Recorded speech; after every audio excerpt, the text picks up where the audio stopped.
8 సౌభాగ్య స్థానాలు ఉన్నాయి. ఆ 8 సౌభాగ్య స్థానాల్ని పొరపాటున కూడా కాలుతో తొక్కడం కానీ, కాలు తగలడం కానీ, నోటితో నింద చేయడం కానీ, విమర్శించడం కానీ, తక్కువ చేసి మాట్లాడడం కానీ చేస్తే అటువంటి వారు ఉత్తర జన్మల యందు అమ్మవారి యొక్క అనుగ్రహాన్ని కోల్పోతారు. మొట్టమొదటిది తాడి చెట్టు, రెండవది చెరకు. అందుకే అమ్మవారి చెరుకు పట్టుకుంటుంది.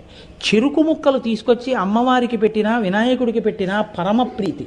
కాబట్టి చెరుకుగడ, తాడి చెట్టు, రూపుమారిన పాలు అంటే జున్ను కానీ పెరుగు కానీ.